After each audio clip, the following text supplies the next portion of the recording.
Hello guys, welcome to my YouTube channel and we are in the continuation of series of metric spaces and this is lecture number 4th और आज हम discuss करेंगे till now we have discussed unit balls, open ball, unit ball, interior point, open set etc.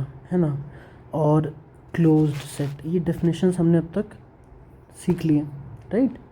अभी हम क्या करेंगे, थोड़ा और आगे बढ़ेंगे और लिमिट पॉइंट और क्लोजर वगैरह के बारे में जानेंगे, ठीक है। तो ज़रा लिमिट पॉइंट डिफाइन करते हैं, क्या होता है लिमिट पॉइंट। देखते हैं क्या होता है लिमिट पॉइंट एक सेट के लिए। Let S be subset of X comma D metric space. We say a number, we say x node belongs to x comma d is a limit point, is a limit point of s। अगर जो R में आपने पढ़े होंगे ना limit point की definition, वही बिल्कुल ही वही है। अगर if for all epsilon greater than 0 there exist, if for all there exist नहीं बोलेंगे हम, if for all epsilon greater than 0 u of X naught comma epsilon minus X naught intersection with s is non empty. अगर ऐसा होता है तो हम इसको बोलते हैं एक्स नोड को लिमिट पॉइंट, राइट। चलिए लिमिट पॉइंट हमने डिफाइन कर लिया, जरा क्लोजर डिफाइन कर लेते हैं। क्लोजर क्या होता है? Closure of a set. चलिए देखते हैं क्या मतलब इसका। Closure of S subset of X comma D is the smallest closed set containing S। Actually ये डेफिनेशन होती है, कुछ लोग अलग तरीके से डिफाइन करते हैं, बाद में ये इस डेफिनेशन को प्रूव करते हैं, but closure make sense, right. Set दिया हुआ है, हमें उसको क्लोज बनाना है, तो हम क्या करेंगे, उसको कंटेन करने वाला स्मॉलेस्ट पॉसिबल क्लोज सेट है ना, उसकी बात करेंगे, राइट। नोट ये है जो आपने आर में भी पढ़ा है, क्या कि S bar is equal to S union S dash, where S bar denotes closure of S dash denotes set of limit points of S. ठीक है जी, राइट। आगे चलते हैं। अभी एक मेन कॉन्सेप्ट हम पढ़ते हैं कि सीक्वेंसेस कैसे कन्वर्ज करती हैं, है ना। हाउ डज सीक्वेंसेस कन्वर्ज, है ना, converge in a metric space. किसी गिवन मेट्रिक स्पेस में कोई सीक्वेंस कैसे कन्वर्ज करती है, इसकी बात करते हैं। चलिए कैसे कन्वर्ज करती है। Let A N be a sequence in a metric space X comma D. We say that A N converges to A if क्या हो कि distance between an and A can be made less than epsilon for all n greater than equal to n node, and this should happen for all epsilon। वो जो sequence की definition थी ना converge करने की आर में, वो क्या थी? For all epsilon mod of A N minus A can be made less than epsilon for all N greater than equal to N naught, right. ये वाली है। चलिए बढ़िया बात है। अब ज़रा देखते हैं कि किसी पर्टिकुलर स्पेस में, ठीक है, कोई सीक्वेंस कैसे कन्वर्ज करेगी। ईजीएस्ट एग्जांपल ले लेते हैं, discrete metric space. Let R comma D है ना be a metric space where D is discrete metric. ठीक है, हम क्या कब कहेंगे कि सीक्वेंस यहाँ पे कन्वर्ज कर रही है, देखना ज़रा। Let A N converges to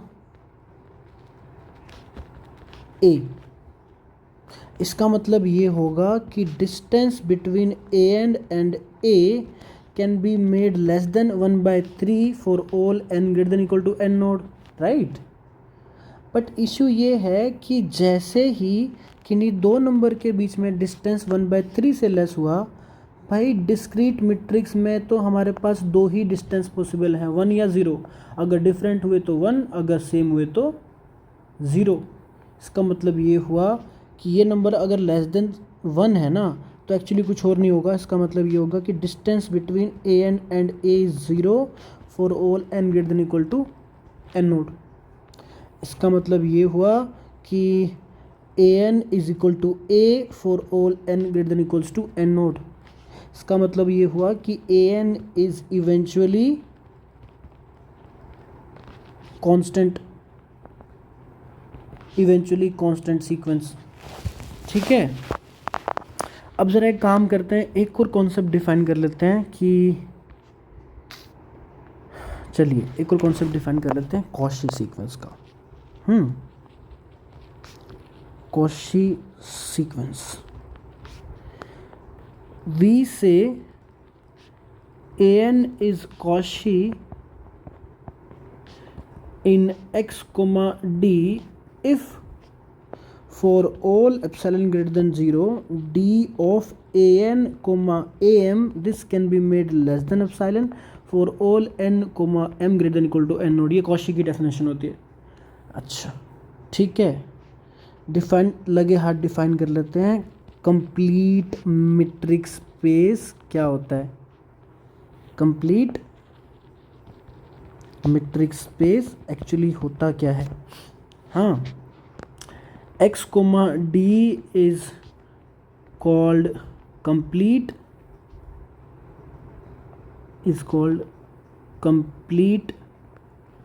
if every Cauchy sequence in x comma d converges in x comma d। Her Cauchy sequence converge करे उसी स्पेस में। एक काम करते हैं, एक एग्जांपल देखते हैं इसका। एग्जांपल अभी हमने डिस्क्रीट मीट्रिक देखा था, वही देखते हैं दोबारा। x कोमा d है ना, where d is discrete metric is complete. ठीक है, कैसे देखते हैं। Let A N be a Cauchy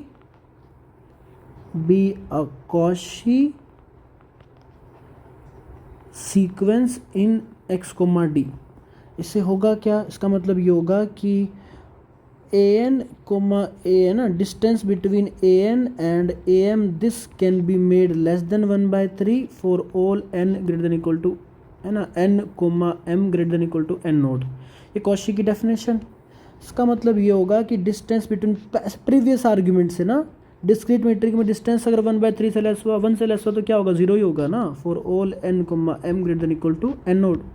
इसका मतलब कुछ और नहीं होगा कि A N is equal to A M for all n comma m greater than equal to n nought. तो in particular A N is equal to A N nought for all n greater than equal to n node.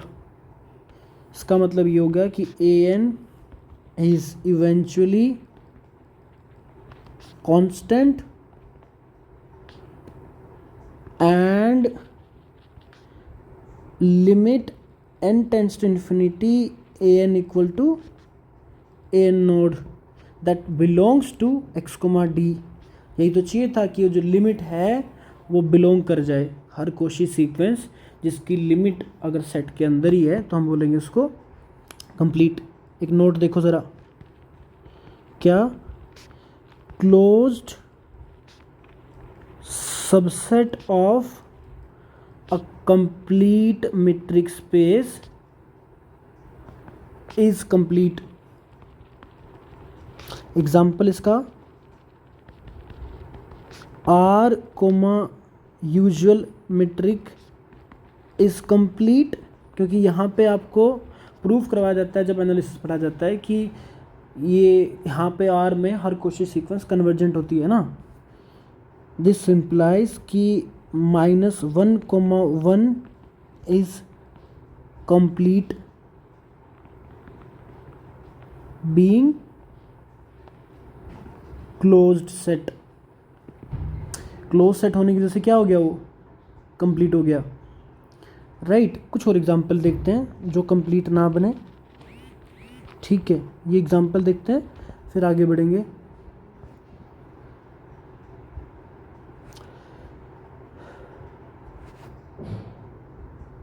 चलो एक और example देखते हैं, है ना।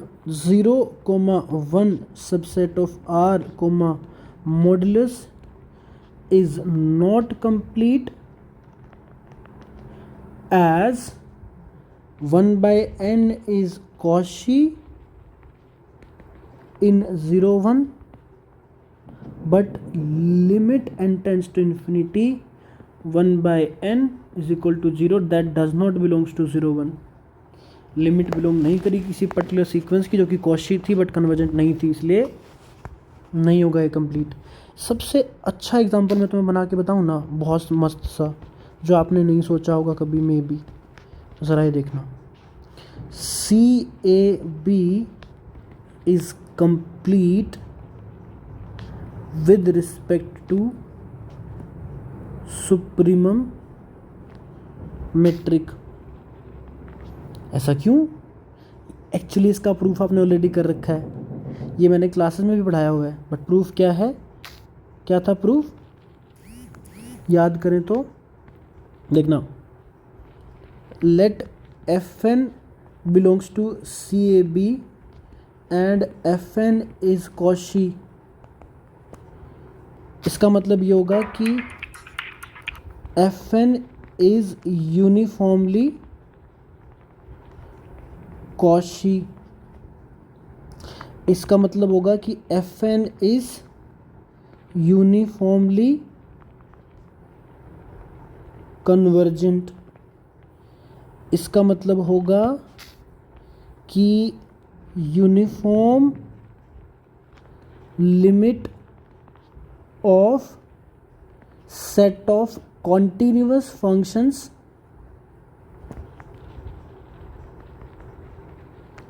Is continuous. ये property होती है ना कि अगर हम बात करें सेट ऑफ कॉन्टिन्यूअस फंक्शंस की, set sequence of continuous function की, तो उसकी अगर वो यूनिफॉर्मली कन्वर्ज करती है उसकी लिमिट भी क्या आती है, कॉन्टिन्यूअस आती है। इसका मतलब ये हो गया कि limit n tends to infinity fn(x) equal to, अगर fx हुआ तो वो भी कहाँ जाएगा, CAB में ही जाएगा, and we are done. Sequence अगर यूनिफॉर्मली कन्वर्ज कर रही है तो ये फंक्शन लिमिट भी अपना CAB में चला गया। इसका मतलब क्या हो गया, इसका मतलब हो गया कि CAB इज़ कंप्लीट। और इस सुंदर से रिमार्क के साथ मैं इस लेक्चर को यहाँ पे एंड कर रहा हूँ, क्योंकि आप ये सीक्वेंस ऑफ फंक्शन पढ़े होते हो, आपको पढ़ा होता है, तो ये इस तरीके से आप इसको समझ सकते हो। ठीक है, चलो मिलते हैं नेक्स्ट लेक्चर में, फिर कुछ और बातें करेंगे।